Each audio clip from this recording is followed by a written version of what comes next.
स्वागत है आप सभी का आपके अपने YouTube चैनल पे। तो जैसे कि हम जीके जीएस की कंटिन्यू सीरीज कर रहे हैं, तो इससे पहले हमने फॉर्मेशन ऑफ आईएनसी पे किया था। तो आज हम देखने वाले हैं चंपारण सत्याग्रह, उसके कुछ एमसीक्यू विद कंसेप्ट। तो चलिए हम देखते हैं हमारा पहला क्वेश्चन क्या है। तो हमारा पहला क्वेश्चन है, Champaran Satyagraha was related to which crop? Champaran Satyagraha किस फसल से संबंधित था?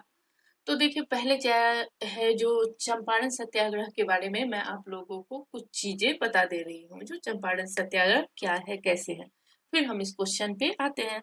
तो चंपारण सत्याग्रह भारत का पहला सफल सत्याग्रह आंदोलन था। यह आंदोलन नील की खेती, जिसे हम इंडिगो बोलते हैं, इसके जुड़े किसान के शोषण के विरुद्ध में हुआ था। तो शोषण किस तरह से हो रहा था, चलिए हम ये जानते हैं। तो शोषण ये हुआ था, जो चंपारण में किसान जो है, सो तीन कठिया प्रथा, एक तीन कठिया प्रथा थी चंपारण में, उससे वो लोग पीड़ित थे। तीन कठिया प्रथा क्या होती है, मतलब तीन कठिया सिस्टम क्या होती है? तो यह एक ऐसा, मतलब एक ऐसा सिस्टम बनाया गया था अंग्रेजों के द्वारा, जिसमें किसान को अपनी जमीन के 30/20, मतलब 3 कट्ठे, 1/1/3 या 3/20 बोल सकते हैं, भाग में नील की खेती करनी पड़ती थी। अब नील की खेती करने का नुकसान बहुत होता था। नील के खेती से क्या होता था, अगर हम अपने तिहाई हिस्से में, जमीन के तिहाई हिस्से में नील की खेती कर रहे हैं, तो वो जो खेती का हिस्सा था वो बंजर हो जाता है, वो किसी और फसल को उपजाने के लायक नहीं होता था। और बाद में क्या हुआ, रासायनिक रंग, मतलब ये नील की मांग भी घट गई थी, जिसके कारण मुआवजा वसूला जाता था। इतना कि नील से किसानों को घाटा होता भी था, लेकिन अंग्रेज क्या करते थे, उन्हें जोर जबरदस्ती करके उन्हें नील की खेती करने के लिए मजबूर करते थे। तो इनसे किसान काफी परेशान रहे। तो इस परेशानी को देख के एक किसान, जिसका नाम था राजकुमार शुक्ल, उन्होंने गांधी जी को जाके अपनी सारी दुर्दशा, चंपारण की सारी दुर्दशा बताई। तो गांधी जी ने अप्रैल 1917 में वो चंपारण पहुंचे, ठीक है। और अंग्रेज अधिकारियों ने उन्हें क्षेत्र छोड़ने का भी आदेश दिया, लेकिन गांधी जी ने सभी ने अवज्ञा ली। उन्हें ये ऑर्डर मिला था, जो आप इस जगह को छोड़ के चले जाए, लेकिन गांधी जी उन लोगों के खिलाफ वहां पे रहे। वहां पे किसान के समस्या के जांच के लिए जांच समिति भी बनाई, जिसमें गांधी जी खुद सदस्य रहे। किसानों को से उन्होंने सीधा संवाद किया, सारे तथ्य को सरकार के सामने रखा, और ये गांधी जी का पहला, भारत में पहला बड़ा जन आंदोलन था। और जब हम इतना चीज जान लिए चंपारण सत्याग्रह के बारे में, तो उसका परिणाम क्या आया? परिणाम यही आया, जो तिनकठिया प्रथा थी, जिसे हम तिनकठिया सिस्टम बोलते हैं, उसे हटा दी गई। किसानों से लिया गया तनाव आंशिक रूप से वापस लिया गया। किसान में फिर आत्मविश्वास भी बढ़ा, जागरूकता भी बढ़ी। गांधी जी भी भारतीय राजनीति के जननेता के रूप में स्थापित हुए। तो ये सब चीज ऐसे हुई।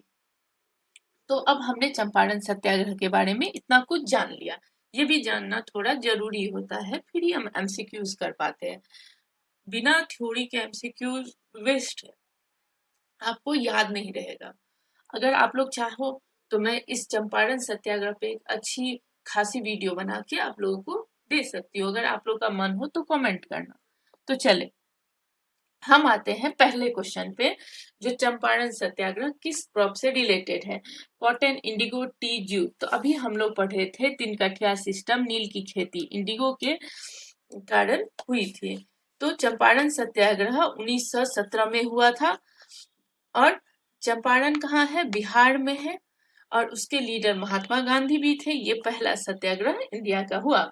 तो अब हम लोग जान लिए, जो चंपारण सत्याग्रह इंडिगो की खेती के लिए हुआ, ये 1917 में कहाँ हुआ? बिहार के चंपारण जिले में हुआ। इसमें महात्मा गांधी लीडर रहे, और ये उनका पहला सत्याग्रह था। कहाँ? ये याद रखिएगा, कहाँ? इंडिया का, ठीक है। अब क्वेश्चन नंबर 2 पे आते हैं। Which act abolish the Tinkathia system after Champaran Satyagraha. Champaran Satyagraha के बाद तिनकठिया प्रथा किस अधिनियम द्वारा समाप्त हुई? Government of act India act 1919, Champaran agrarian act 1918, Rowlatt act और वर्नाकुलर प्रेस एक्ट। देखिए, मैं अभी आपको ये बात बताई हूँ, जो गांधी जी को जब यहाँ से जाने का, चंपारण से जाने का आदेश दिया गया, फिर भी वो चंपारण में रुके।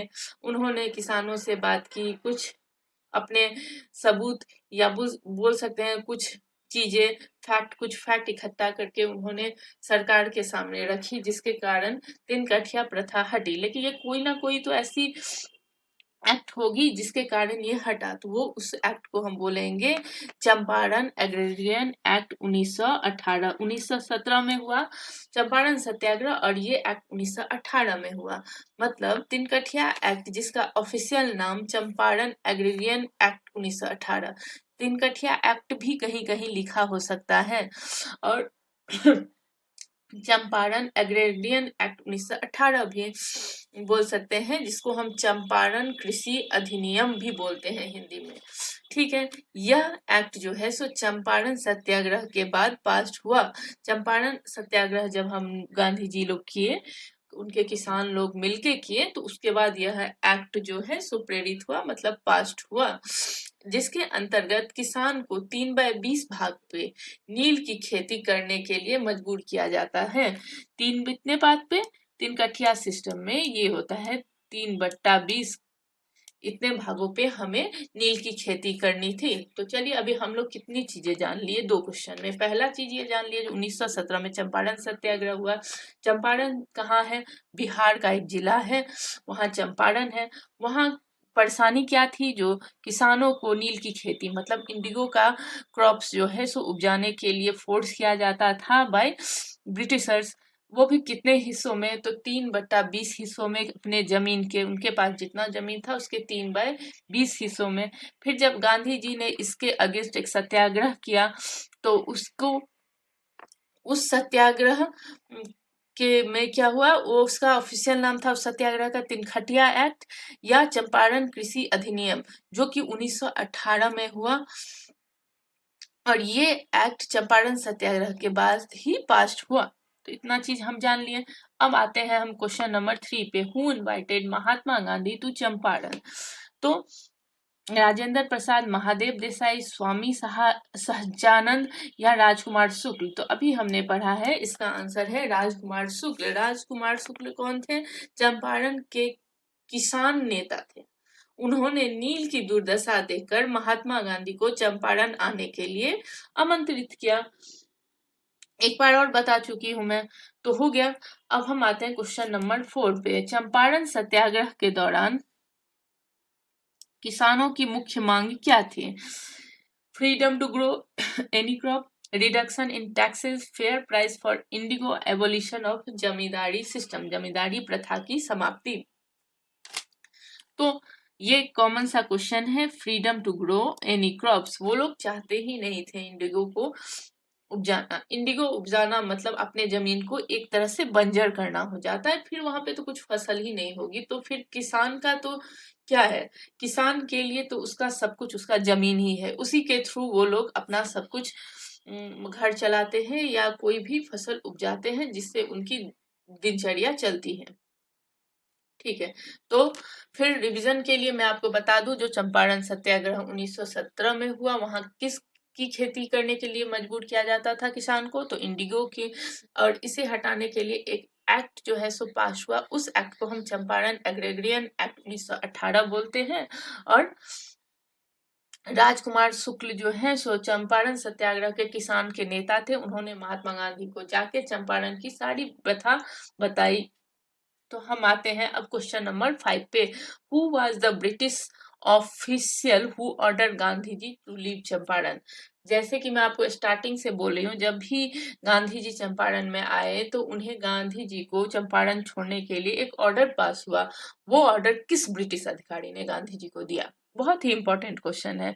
लॉर्ड इरविन, जिला मजिस्ट्रेट, वाइसराय या गवर्नर जनरल? तो क्वेश्चन नंबर 5 का आंसर है हमारा डिस्ट्रिक्ट मजिस्ट्रेट। डिस्ट्रिक्ट मजिस्ट्रेट मतलब क्वेश्चन नंबर 5 का आंसर है बी, डिस्ट्रिक्ट मजिस्ट्रेट। जब 1917 में गांधी जी चंपारण पहुंचे, नील किसानों की स्थिति जाने, जहां जिला मजिस्ट्रेट ने उन्हें जिला छोड़ने का आदेश दिया। मतलब गांधी जी जब 1917 में गए ना चंपारण, तो जिला मजिस्ट्रेट उनको बोल रहे हैं जो आप जिला को छोड़ दीजिए। ठीक है, गांधी जी ने इसे स्वीकार नहीं किया, जिनके कारण उन्हें गिरफ्तारी का भी सामना करना पड़ा। अब तो कितनी बार गिरफ्तारी का सामना करना पड़ा इन्हें। तो अब आते हैं हम क्वेश्चन नंबर 6 पे। The Champaran Satyagraha marked the first use of what technique by Gandhi in India. मतलब चंपारण सत्याग्रह भारत में गांधी जी द्वारा पहली बार किस तकनीक का प्रयोग किया गया था? सिविल डिसोबीडियंस, सविनय अवज्ञा, नॉन कॉपरेशन, असहयोग आंदोलन, हंगर स्ट्राइक या सत्याग्रह। बार बार मैं यूज कर रही हूँ, यह एक पहला सत्याग्रह था गांधी जी का इंडिया में। तो चंपारण सत्याग्रह जो कि 1917 में हुआ, महात्मा गांधी का पहला प्रयोग था जो सत्य और अहिंसा पे आधारित था। ये चंपारण सत्याग्रह इसलिए इंपॉर्टेंट है क्योंकि ये पहला था। अब आते हैं हम क्वेश्चन नंबर 7 पे। इसमें पूछ रहा है what does the word satyagraha mean. Satyagraha शब्द का क्या अर्थ है? असहयोग, नॉन कॉपरेशन, फोर्सफुली प्रोटेस्ट, बलपूर्वक विरोध, ट्रूथ फोर्स, सत्य की शक्ति या पैसिव रेसिस्टेंस, निष्क्रिय प्रतिरोध। तो इसका आंसर होता है ट्रूथ फोर्स। सत्याग्रह शब्द दो संस्कृत शब्द से बना है, समझ गए? सत्य, देखिए एक है ट्रुथ, सत्याग्रह का जो सत्य है वो किस पे है? सत्य, सत्य मतलब ट्रुथ। और आग्रह, आग्रह मतलब फोर्स ऑफ फॉर्मनेस, फोर्स ऑफ फॉर्मनेस जिसका मीनिंग होता है force of truth.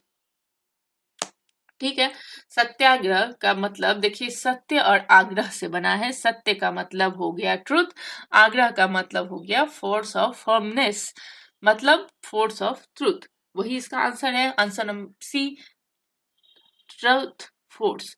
Champaran Satyagraha help Gandhi emerge as. Champaran Satyagraha से गांधी जी किस रूप से उभरे? क्रांतिकारी नेता, केवल किसान नेता, जननेता या समाजवादी नेता? तो ये हुआ इसका सारा डी आंसर। डी है समाजवादी नेता। चंपारण सत्याग्रह गांधी जी को एज ए समाजवादी नेता के रूप में सबके सामने वो उभरे। अब देखिए क्वेश्चन नंबर 9 क्या है। जो चंपारण सत्याग्रह के दौरान गांधी जी का समर्थन किसने किया? चंपारण सत्याग्रह के दौरान राजेंद्र प्रसाद ने, जेबी कृपलानी ने, महादेव देसाई ने, उपरोक्त में से सभी। तो यहां हो जाता है उपरोक्त में से सभी, यहाँ का आंसर हो जाता है उपरोक्त में से सभी, डी। सभी ने गांधी जी का सपोर्ट किया। अब आते हैं हम क्वेश्चन नंबर, एक सेकेंड, क्वेश्चन नंबर 9 रिपीट हो गया क्या? अच्छा कोई नहीं, क्वेश्चन नंबर 9 हो या 10 हो, बस नंबरिंग रिपीट हुआ है, क्वेश्चन अलग है आप लोगों का। ये होना चाहिए क्वेश्चन नंबर 10। ठीक है, तो चंपारण सत्याग्रह ने सिद्ध किया कि गांधीवादी तरीके थे अप्रभावी, हिंसक, भारत में सफल, केवल दक्षिण अफ्रीका तक सीमित। तो ये कहाँ हुआ? भारत में ये सफल रहा। चंपारण सत्याग्रह ने सिद्ध किया कि गांधीवादी तरीके भारत में सफल थे। Champaran Satyagraha prove that Gandhian method were successful in India. ठीक है, क्वेश्चन नंबर 10 आता है मैच द फॉलोइंग, मैच करना है। राजकुमार शुक्ल, चंपारण तिनकठिया सिस्टम, चंपारण सत्याग्रह। देखिए राजकुमार शुक्ल जो है, इन्होंने क्या किया था? इन्होंने गांधी जी को इनवाइट किया था, तो ए का ये 1 देखिए। Champaran first Satyagraha in India था, तो ये देखिए बी का 2 हो गया। अब देखिए तिनकठिया सिस्टम, हम ऐसे भी कर सकते हैं। कहाँ गया मेरा पेन टूल? हाँ, तिनकठिया सिस्टम क्या था? सॉरी, फोर्स किया गया था इंडिगो कल्टीवेशन के लिए। चंपारण सत्याग्रह इंडिगो पीजेंट के लिए था, ये 4। तो क्या होगा, ए का ये आंसर होगा, देखिए मिला ना, ए का 4, बी का 2, मैंने सबके जगह पे लिख दिया है, ये देखिए, तो इसका आंसर हो गया ए। अब हम आते हैं क्वेश्चन नंबर 11 की तरफ। 11 क्या है, consider the following statement about Champaran Satyagraha. Champaran Satyagraha के बारे में निम्न कथनों पर विचार करें। यह नील उत्पादक किसानों के शोषण से संबंधित था, तो था, ठीक है। इसके परिणाम स्वरूप एक सरकारी जांच समिति का गठन हुआ, बिल्कुल हुआ। इसमें सीधे असहयोग आंदोलन की शुरुआत की, बिल्कुल नहीं। इसका आंसर होगा 1 और 2, मतलब इसका आंसर हो रहा है हमारा ए, क्योंकि आप देखिए, खुद देखिए, यह नील उत्पादक किसानों के शोषण से संबंधित था ना, हाँ बिल्कुल था। यहाँ का तो मेन मुद्दा ही था नील की खेती।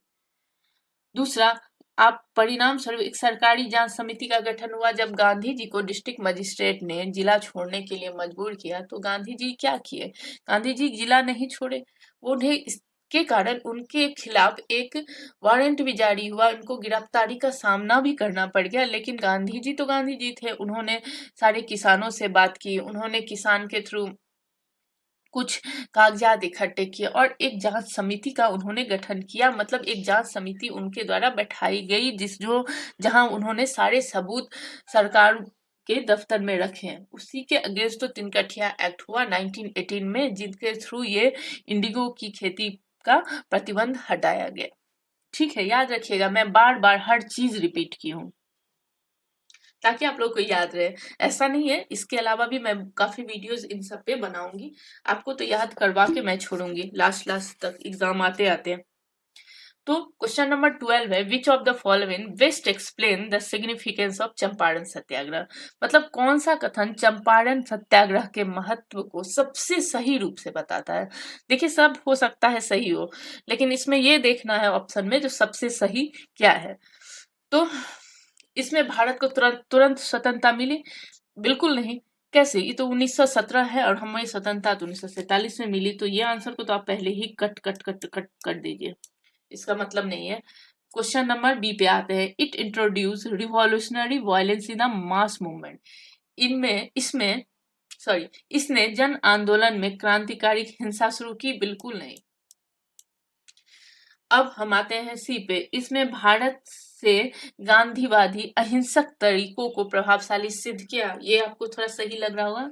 अब एक डी भी देख लेते हैं, इसने पूरे भारत में जमींदार प्रथा समाप्त की, बिल्कुल नहीं। क्यों करेगा पूरे भारत में, ये एक चंपारण का ही मेन कहानी था, और इसमें जो एक्ट हुआ वो चंपारण के किसानों के लिए ही बना। एग्रेग्रियन एक्ट जो हमने अभी पढ़ा है, जिसे हम तिनकठिया एक्ट जो कि 1918 में हुआ, उसके थ्रू सिर्फ और सिर्फ चंपारण के किसानों को मुक्ति मिली इंडिगो की खेती करने का। तो इसका आंसर हो जाता है सी। तो चलिए दोस्तों, ये था हमारा चंपारण सत्याग्रह। इससे पहले हम क्या पढ़े थे, इससे पहले हम पढ़े थे फॉर्मेशन ऑफ आईएनसी। तो मैं सोच रही थी जो उसके साथ इसको रिवाइज कर दिया जाए, क्योंकि आप लोग एक वीडियो के बाद दूसरा वीडियो देखो ना देखो, तो आपको दोनों में रिविजन हो जाए। तो हम फॉर्मेशन ऑफ आईएनसी में क्या पढ़े थे, जो आईएनसी कब फाउंडेड हुआ था, आईएनसी कब फाउंडेड हुआ था, इसका आप लोग स्क्रीनशॉट रखिएगा, काफी काफी इंपॉर्टेंट है। 28 दिसंबर 1885, 28 दिसंबर 1885 को आईएनसी फाउंडेड हुआ था। कहाँ हुआ था, बॉम्बे में। बॉम्बे में कहाँ, गोकुलदास तेजपाल संस्कृत कॉलेज में हुआ था।